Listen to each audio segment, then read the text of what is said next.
Бүгін 29 январда Қырғыз Республикасының президентінің Баткен облысына ұйғармықты өкілі Абдикарим Алимбаев Баткен областық біргелешкен ооруканасына барды. Анда 27 январда болып өткен Қырғыз-Тажик шекарасындағы атышудан жарақат алған 13 жарандан хабар алды. Облыс башчысы дарыланып жатқан жарандарды тез арада сакайып кетишин каалап, алардын ден соолугу калыбына келтирүү үчүн колдоолор көрсөтүүлөрүн билдирди. Белгилей кетсек, 2022 жылдын 29 январына карата Баткен облусунда жабыркагандардын жалпы саны 13 адамды түздү.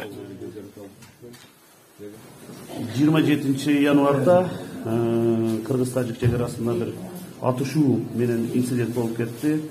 Анын натыйжасында биз тараптан 13 киши жеңил жаракат алды. Азыр мен бүгүн келип ооруканада алардан кабар алдым. Баары эле жакшы, басып жүрүшөт, жеңил жаракаттар экен баары. Азыр биздин эң негизги тапшырмабыз болуп жатат. Бул биринчиден ошол күнү эвакуация болгон элдерди толугу менен өз үйлөрүнө жайгаштыруу. Андан тышкары чегараны дагы күчөтүлгөн тартипте алардын коопсуздугун, чегарага жакын жайгашкан элдин коопсуздугун камсыз кылып берүү. Кошумча мамлекет тараптан дагы аларга жардам берүү. Биз 27 январ күнү биздин область администрациясында ыкчам штаб түзүлгөн.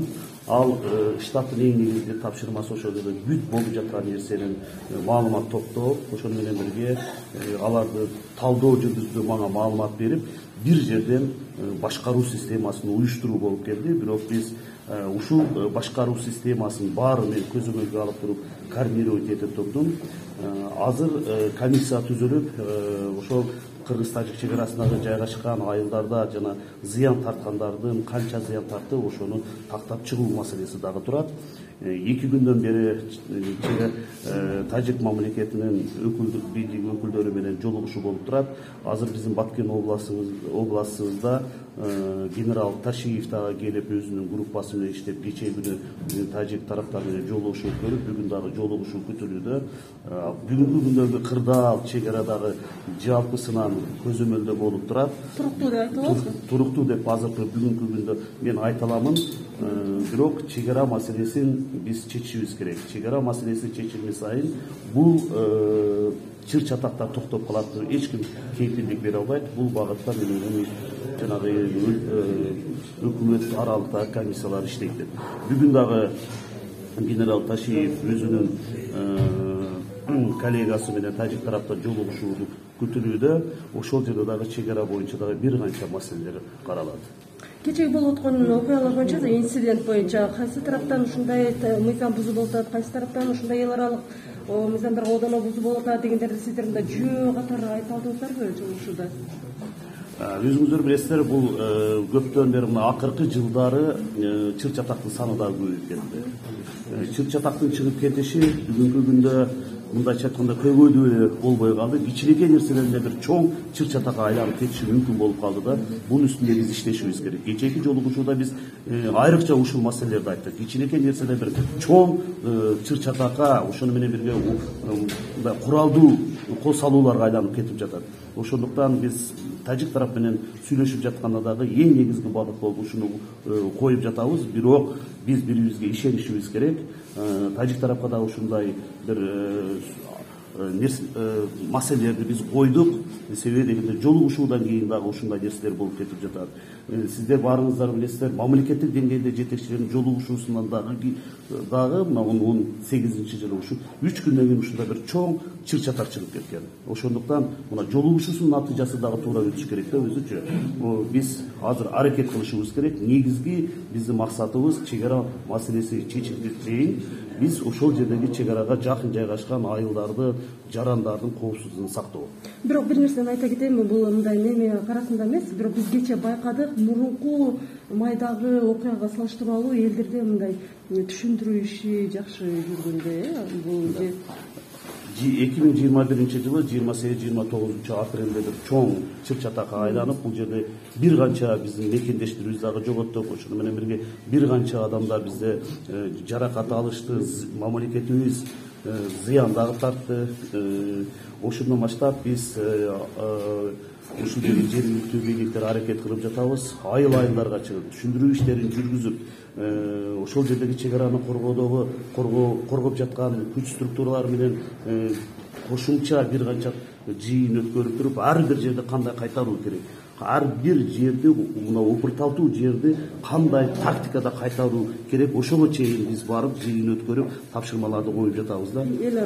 Эл арасында ошону менен бирге мына көрүп жатасыздар, мына бул учурда ушул 27 январь күнү тополоңдо биз бүт күч структуралары дагы ушул жердеги жергиликтүү бийликтер дагы туура иштеп удай сактады. Албетте бизде оор жаракат алгандар дагы бул кат алган жок, жеңил жаракаттар менен жоготуу аз менен биз чыктык. Вы упомянули, что сегодня Бул боюнча бүгүн 29 январда генерал Ташиев өзүнүн тажик тарапта коллегасы менен жолугушуусу болуп күтүлүүдө. Ал жолугушууда албетте негизги маселе болуп каралат, бул чек ара маселеси, чек ара коопсуздук маселеси каралат. еще один вопрос. Вот, в чем стратегическая важность местности Терт-Кочу, где вспыхнул конфликт? Потому что при каждой возможности там, получается, таджикская сторона перекрывает дорогу. И почему это место так важно? Баткен районундагы Төрт-Көчө жергеси бул бүгүнкү күндө толук кандуу чечилди. Бул Төрт-Көчө бүгүнкү күндө эч ким бул биздики деп айта албайт, тажик тараптагы бул Төрт-Көчөнү биздики деп айта албайт. Бул Төрт-Көчө эки өлкөнүн ортосундагы чечилелик участок болуп саналат. Бул Төрт-Көчөдө биздин баарыбыздар билесиздер, Лелек районунун жарандары бар, бул биз колдонуп жаткан. Ошону менен бирге Баткен районунун 0,5% эли ошол Төрт-Көчөдөн өтүп, мына Самаркандга айылы, Үчтөбө, Актатыр жергесинин баары ошол Төрт-Көчөнү бүгүнкү чейин колдонуп жатышат. Эксперттер айтып атат да, эгер ошол жакка тажик тарап көзөмөлүн турукташтырса, анда анклав болуп калат, Лелек району, Баткен районунун жарымы. Ушул сөз канчалык?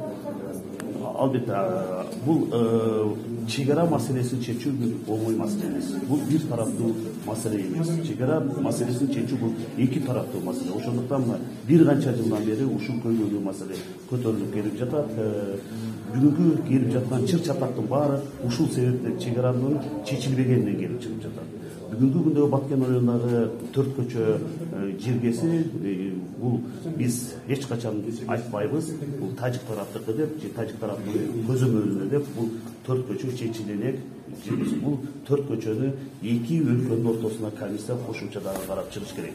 Төрт-Көчөнү биз колдонуп жатабыз, Лелек району толук кандуу колдонуп жатат, Баткен району жарым эли колдонуп жатат. Ошондуктан бүгүнкү күндө ал жерде эч кандай мындай тосуу же болбосо ал жерге кандай кошумча пост коюу мыйзамсыз тажик тараптан.